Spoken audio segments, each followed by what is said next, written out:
E aí, tudo bem com você? Hoje trago mais uma indagação, como sempre. Hoje eu quero saber, vamos refletir sobre, na verdade, sobre o tamanho da nossa fé. Será que a nossa fé é grande? Será que a nossa fé é aquele sacrifício? É uma fé que move montanhas? É uma fé que exige nosso sacrifício? Será que essa fé é o que habita em nosso coração?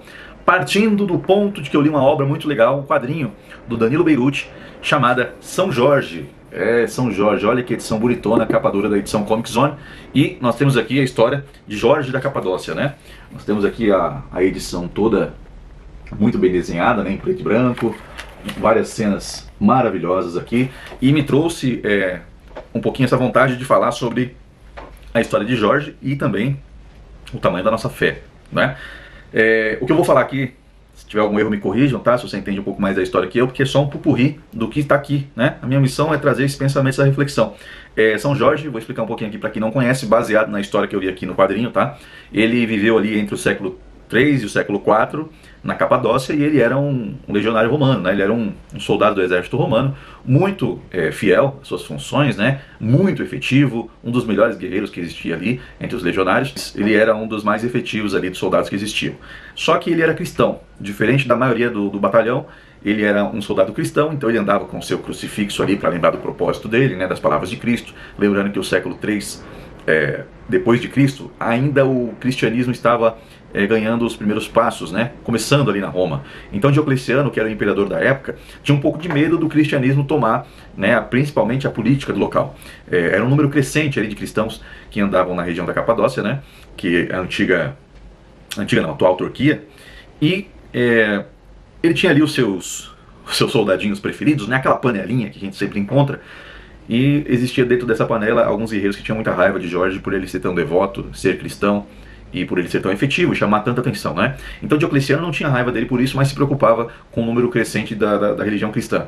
Então convenceram Diocleciano de que talvez seria melhor mandar Jorge em uma missão muito longa, para que ele não volte para casa, para que ele consiga ser eliminado nesse processo e a gente usar ele como exemplo para diminuir o número da religião cristã que habitava ali a região da Capadócia, a região de Roma, Então Diocleciano, com medo de perder o cargo, manda Jorge para uma missão em Cilene, na Líbia.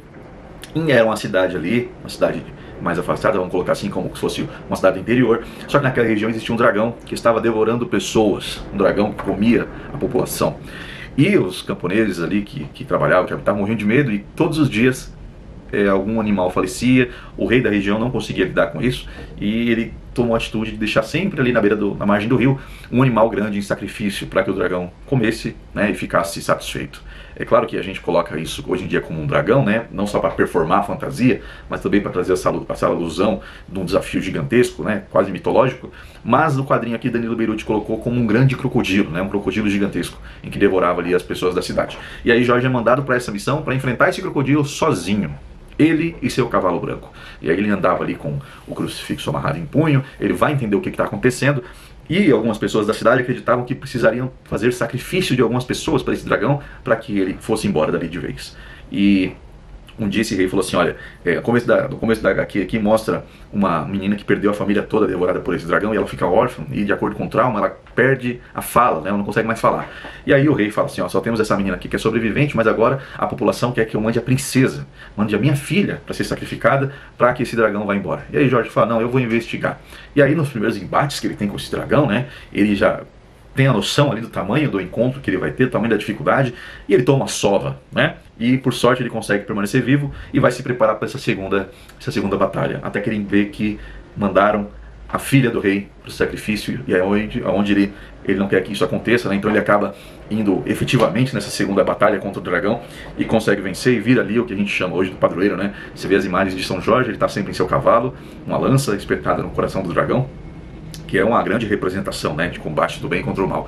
Mas aqui na história do Beirute, do Danilo Beirute, ele coloca até uma outra malandragem que aconteceu ali, spoilers à parte, que o rei não foi tão justo assim, Então Jorge está lutando não para salvar a princesa, mas para salvar aquela menina órfã que foi oferecida ao dragão, vestida como princesa, para que a população acreditasse que realmente era a oferenda que eles precisavam, Então, veja como é perigoso isso, Uma crença que existia um animal que dependia do sacrifício humano para ir embora. E aí Jorge consegue, efetivamente, era um ótimo soldado, mas o que mais chama a atenção na história de Jorge era a sua fé, né? Por isso que eu trouxe qual o tamanho da nossa fé. Será que estamos dispostos a abrir mão da nossa vida, de repente, do nosso convívio, abrir mão de tudo que esteja terreno só para proteger a nossa fé? Muito difícil, né? Muito raro. Por isso que Jorge foi santificado pela Igreja Católica, é padroeiro de vários países da Europa e chamado aí popularmente de São Jorge, né?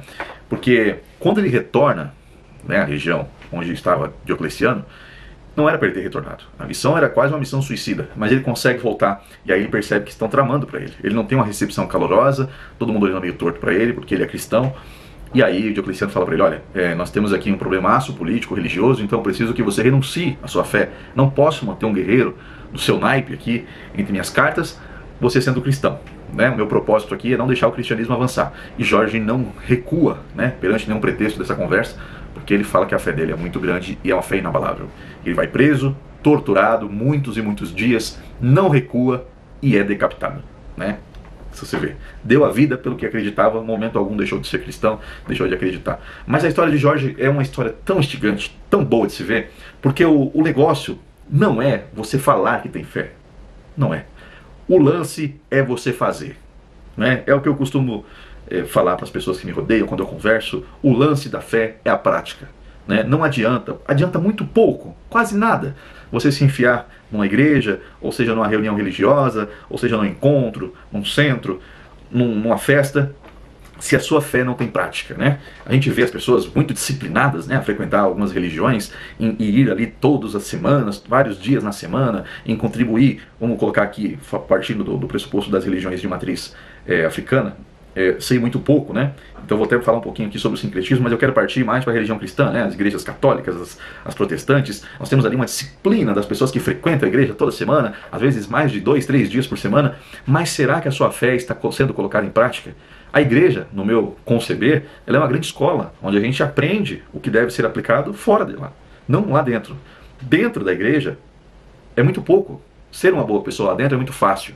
Você está rodeado de pessoas que têm o mesmo propósito. Mas o ideal, né, é que você seja uma boa pessoa, aplique os valores que você aprende com a sua religião e aplique fora dela com pessoas que não são da sua religião, principalmente. E é isso que Jorge mostra aqui na história dele. Usou da sua fé, usou dos seus recursos, né, a sua capacidade para transformar, salvar a vida de várias pessoas. Ele não precisou fazer um discurso sobre só conseguir porque sou cristão. Ele encantou pelo exemplo. E eu acho que é isso que a gente deveria. Somos muitos, né, no mundo, quase 8 bilhões de pessoas. Se todo mundo se engajasse em ser, em falar menos, fazer mais, né, de acordo com suas convicções e seus valores, o mundo seria muito melhor. Que às vezes a gente se apega muito à burocracia das coisas e pratica muito pouco aquele bem que a gente aprende na teoria, né? Então, veja, Jorge foi santificado, né? Teve ali o sincretismo religioso afro-brasileiro. Sei muito pouco sobre religiões de matriz africana, que eu sei ainda é muito básico, mas houve ali um sincretismo, né? Ou seja, você unir as duas fés, porque nossa, meu óculos aqui, fiz um óculos todo envolvente para você e o óculos desmontou. Pera lá, vamos lá. Sei muito pouco sobre as religiões de matriz africana, mas a gente vê aqui no quadrinho não, na história de São Jorge, um sincretismo, né? Ou seja, a união, né, entre a religião católica e as religiões de matriz africana. Então nós temos ali as religiões afro-brasileiras que remontam ali os significados entre São Jorge e Ogum, né? Ambos santos guerreiros, né, que protegiam as pessoas, a luta eterna do bem contra o mal, né? As músicas falam, né, eu estou armado com as armas de Jorge, e tudo isso traz pra gente pensar como é bom a gente ter bons exemplos, né? Então ninguém segue nenhum santo, na minha percepção ninguém segue nenhum santo, mas olha para ele como um exemplo a ser seguido, né? Como transformo minha vida a partir do exemplo do outro. E aí eu pergunto para você novamente, qual o tamanho da tua fé? Qual a última vez que você fez o bem a alguém sem olhar qual é o bando dessa pessoa, né? Qual a religião que essa pessoa é? Se a pessoa é uma pessoa boa, se é uma pessoa ruim? Qual a última vez que você exercitou a sua fé? Vamos pensar na história de São Jorge, edição maravilhosa. Aqueles que curtem uma leitura fora do convencional, leiam São Jorge.